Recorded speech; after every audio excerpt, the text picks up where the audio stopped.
7 সপ্তাহের বেবিকে মায়ের পুষ্টির সমস্যার আশঙ্কায় গর্ভপাত করা যাবে কিনা? সাধারণত পুষ্টির সমস্যার কারণে গর্ভপাত করা যাবে না। তবে যদি মায়ের জীবন ঝুঁকির মধ্যে পড়ে যায়, এরকম আশঙ্কা তৈরি হয় যে সন্তান যদি গর্ভপাত না করানো হয় তাহলে মায়ের জীবন হুমকির মধ্যে পড়তে পারে। তাহলে সেক্ষেত্রে অথবা বড় ধরনের কোনো স্বাস্থ্য ঝুঁকি যেমন অঙ্গহানি হয়ে যাওয়া বা প্যারালাইজড হয়ে যাওয়া বা বড় ধরনের কোনো ডিজাস্টার হয়ে যাওয়ার মতো পরিস্থিতি যদি তৈরি হয়, তাহলে সেক্ষেত্রে এটি করা যেতে পারে। আর না হলে এরকমটি করা যাবে না। হোটেল বুকিংয়ের ওয়েবসাইটে কাস্টমার প্রতিনিধি হিসাবে কাজ করি। অনেক অবিবাহিত জুটি হোটেল বুকিংয়ের জন্য পরামর্শ ও নির্দেশনা চায় এবং গোপনীয়তা ও নিরাপত্তার কথা স্পষ্ট করে বলে। প্রতিষ্ঠানের দায়িত্ব হিসেবে আমাকে তা করতে হয়। আমার এই কাজ ও উপার্জন কি বৈধ?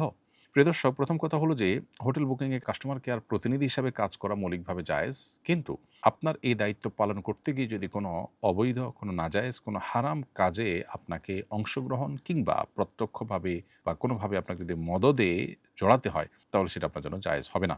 যেহেতু অবিবাহিত জুটি হোটেল কক্ষে অবস্থান করা এটা শরীয়ী দৃষ্টিকোণ থেকে হারাম এবং তাদের জেনার এই পথ সুগম করতে আপনি তাদের সহায়কের ভূমিকায় অবতীর্ণ হচ্ছেন, অতএব আপনার এই কাজটা নাজায়েজ। আপনি ওই জবে যদি এই কাজগুলো বাদ দিয়ে করার সুযোগ থাকে, এগুলো ইগনোর করার সুযোগ থাকে, তাহলে আপনার জন্য সেই জব জায়েজ হবে। আর যদি সেটা না থাকে, তাহলে আপনার জন্য ভিন্ন কোনো জব খুঁজতে হবে এবং এই জবে থেকে আপনি যদি উপার্জন করেন, তাহলে সেক্ষেত্রে অবশ্যই আপনার উপার্জনের মধ্যে হারাম অনুপ্রবেশ ঘটলো এবং এই উপার্জনের অংশটুকু হারাম হবে এবং এর জন্য আল্লাহর কাছে জবাবদিহিতার দায় আপনার উপরে কিন্তু বর্তাবে। আল্লাহ বলেছেন, তাআওয়ানু আলাল বিররি ওয়াত তাকওয়া ওয়ালা তাআওয়ানু আলাল ইসমি ওয়াল উদওয়ান। তোমরা মন্দ কাজে একে অন্যের সহযোগিতা করো না। অতএব গুনাহের কাজ হবে আপনি জানেন, জানার পরও আপনি তাকে রুম দিলেন, তার গোপনীয়তা রক্ষা করলেন, তাহলে প্রত্যক্ষভাবেই আপনি তার এই অপকর্মের সহযোগিতায় জড়িয়ে গেলেন। সেজন্য এটা আপনার জন্য জায়েজ হবে না। স্বামীর মৃত্যুর ইদ্যত চলাকালীন ক্লাস করানোর জন্য কলেজে যাওয়া যাবে কিনা? উত্তর হলো, স্বামীর মৃত্যুর পর 4 মাস 10 দিন পর্যন্ত স্ত্রী ইদ্যত পালন করবেন। এই সময়টাতে তিনি বাসায় অবস্থান করবেন এবং একান্ত নিরুপায় না হলে তিনি বাসা বাইরে যাবেন না। অতএব ক্লাস করানোর জন্য তিনি বাহিরে যাবেন না। এটাই হলো মৌলিক বিধান। তবে যদি নিরুপায় হয় যে তিনি না গেলে নয়, তার কোনো বিকল্প উপায় নাই, তাহলে সেক্ষেত্রে চাকরি রক্ষা করে তাকে চলতে হয়। এরকম যদি হয়, তাহলে সেক্ষেত্রে যতটুকু না হলে না ততটুকুর জন্য তিনি বাহিরে যেতে পারেন। এটা নিরুপায় হলে তখন। ইদ্যত চলাকালে রোগী দেখার জন্য কয়েক দিনের জন্য যেতে পারবেন। রোগী দেখতে যাওয়া এটা এমন কোনো প্রয়োজন না যে প্রয়োজনটা কারণে ইদ্যতের সময় আপনি বাসা-বাড়ি থেকে বের হয়ে কোথাও যাবেন। সেটি করা জায়েজ নয়। অনিবার্য কোনো কারণ যদি হয় যার কারণে বের হতে হয়, ডাক্তার দেখাতে যেতে হয়েছে, অসুস্থ হয়ে গেছেন, এছাড়া উপায় নাই, তাহলে সেক্ষেত্রে সেটা আপনার জন্য জায়েজ হতে পারে। অতএব রোগী দেখার জন্য আপনি বাইরে যাবেন না, প্রয়োজনে ফোনে বা অন্য কোনোভাবে খোঁজখবর নিবেন। আমি একজন শ্রমিক। রমজানের প্রথম 10 দিন অত্যধিক কাজের চাপের কারণে রোজা রাখতে পারিনি। এখন আমার করণীয় কি? কাজা কাফারা উভয়টি করতে হবে কিনা? উত্তর হলো যে আপনি অত্যধিক কাজের কারণে যে রোজা রাখতে পারেননি, এর জন্য আল্লাহর কাছে তওবা এবং ইস্তিগফার করতে হবে। সেই সাথে এর জন্য আপনাকে একটি কাজা রোজা রাখতে হবে। আপনার কাফারা আদায় করতে হবে না। অর্থাৎ একটি রোজা ভেঙেছেন বা একটা রোজা রাখেননি আপনি, যে রোজাটা রাখা হয়নি সেটার জন্য আরেকটি রোজা আপনি রেখে দিবেন। এটা করলে ইনশাআল্লাহ আপনার দায়মুক্ত হবে এবং সেই সাথে আপনাকে তওবা নাসুহা করতে হবে আল্লাহর কাছে। আমাদের সমাজে মানুষ মৃত্যুর আগে খতমে তাহলিল ৭০,০০০ বার কালিমা তৈয়্যিবা পড়ে রাখে এবং বলে এটা আমার মৃত্যুর পর কাজে আসবে। আবার অনেকে টাকার বিনিময়ে অন্য লোক দ্বারা পড়ায়। এতে নাকি সে জাহান্নাম থেকে মুক্তি পাবে। জানার বিষয় হলো এই আমলটি কতটুকু সহিহ এবং এ বিষয়ে কোরআন হাদিসে কি আছে? উত্তর হলো যে ইবনে হিব্বানের একটা হাদিস বর্ণিত আছে জাবের ইবনে আব্দুল্লাহ রাদিয়াল্লাহু তাআলা আনহু থেকে।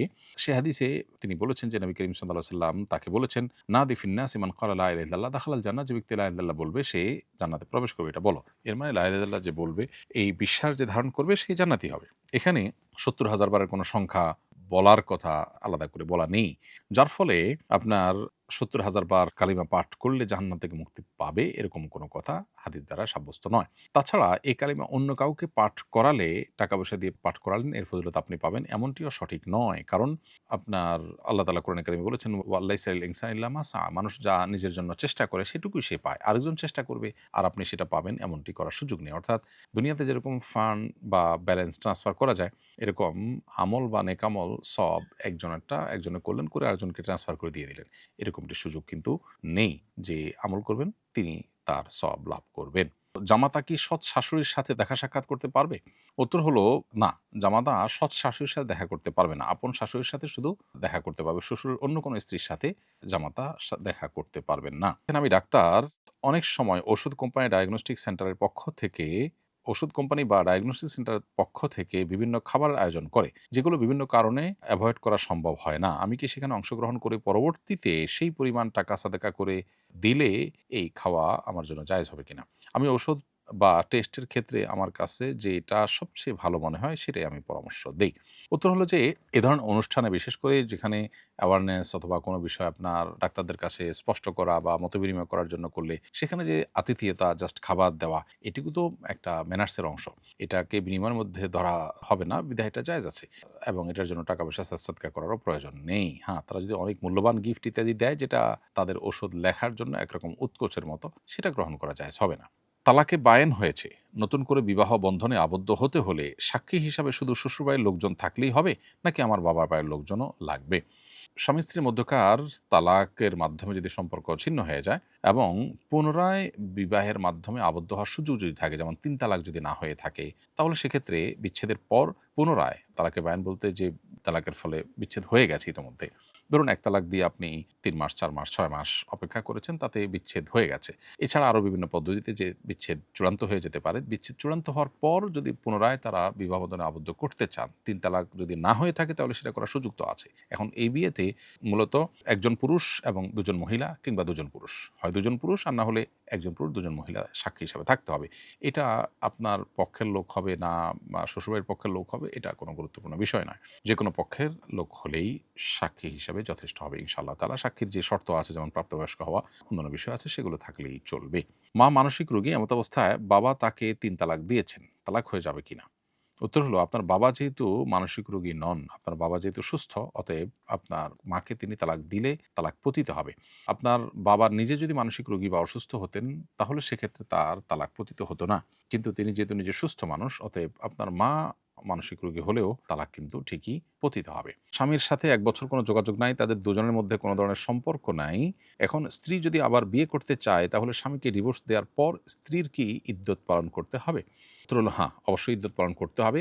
স্বামীর সাথে স্ত্রীর যোগাযোগ নেই ১ বছর, ২ বছর বা আরও বেশি সময় ধরে, এবং কোনো ধরনের সম্পর্ক নাই বাহ্যিকভাবে। এই বিষয়টি আসলে তাদের মধ্যে বিচ্ছেদ ঘটায় না। বিচ্ছেদ ঘটানোর জন্য যদি তারা স্বপ্রণোদিত হয়ে উদ্যোগ নিয়ে বিচ্ছেদের উদ্যোগ নেয় এবং বিচ্ছেদ ঘটায়, তালাক দেয়, তাহলে শরীয়ী দৃষ্টিকোণ থেকে তালাক দেয়া হলে, তালাক গ্রহণযোগ্য হলে অবশ্যই সেটি বিচ্ছেদের কারণ। এক্ষেত্রে স্বামীকে ডিভোর্স দেওয়ার কথা যেটা বলছেন, স্বামীকে আসলে ডিভোর্স দেওয়া যায় না। ডিভোর্স নিজের প্রতি নিজে গ্রহণ করতে হয়। স্বামী ডিভোর্সের পাত্র নন।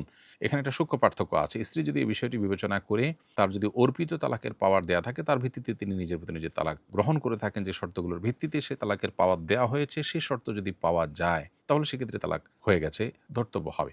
সেক্ষেত্রে তালাক হওয়ার পর ইদ্যত অবশ্যই পালন করতে হবে। ইদ্যত পালন করার আগেই অন্যত্র স্ত্রীর জন্য বিবাহ বন্ধনে আবদ্ধ হওয়া জায়েজ হবে না। ইদ্যত হলো, যদি তিনি গর্ভবতী হয়ে থাকেন, তাহলে গর্ভ খালাস করার আগ পর্যন্ত তার ইদ্যত থাকবে। আর গর্ভবতী না হলে তার ইদ্যত হবে ৩টি মাসিক পার হওয়া। এর মাধ্যমে তার ইদ্যত সম্পন্ন হবে। এরপর ইনশাআল্লাহ তিনি অন্য যেকোনো জায়গায় বিয়ে বসতে পারবেন।